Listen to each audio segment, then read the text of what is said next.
Well, for several people, especially those living in low-lying areas and severely affected by, the waterlogging and the flood situation, they are hoping for permanent solutions from the government, which doesn't seem to be coming. Here, for example, in Sai Layout, the situation remains quite, bad. And you can see right now an earth mover bringing certain people from their residential homes. There are small kids as well that are being brought. The civil defense, teams there, helping the residents. I saw earlier in the day food packets being delivered.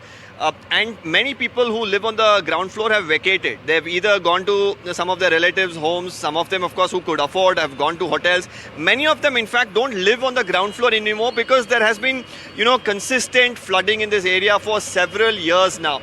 And here you can see the kind of problems that the people face. Here, once again, like I was mentioning, people, the only option before them is to leave. Now, here is a family that have packed their suitcase and they have made their way here.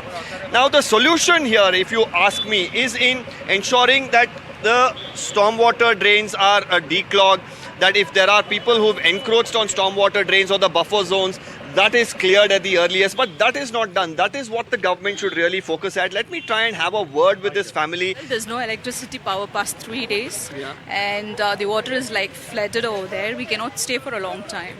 Without water supply, you can understand. Being there's a no lady, electricity, there's no water. no. Okay. So being a lady, it's very difficult to stay. Yeah. So they supply food and water, but that is not the main thing, right? Apart from that, we have to do the other things at A home. young toddler as well. Is that your kid? Yeah, my brother's kid. Your brother's kid, okay. So there's no power. You couldn't sleep past 2-3 days, and a lot of mosquitoes because of this water and all those things. I'm sure. It's a difficult situation. I hope that the government will be able to find a permanent solution. Thank you for speaking to NDTV. Well, you can see, of course, like I was mentioning, food packets were given, but they're saying that without electricity, without water, there's only so long that they can stay inside. There's also a foul smell emanating because of the sewage mixed with this water as well.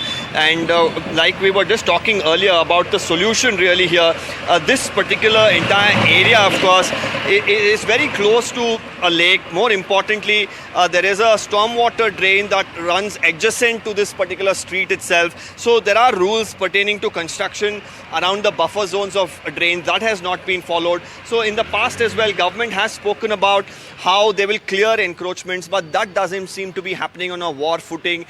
Now these sort of issues need to be fixed, and that's when you will finally see an end to such perennial problems. With video journalist Kumar, this is Deepak Bopana for NDTV.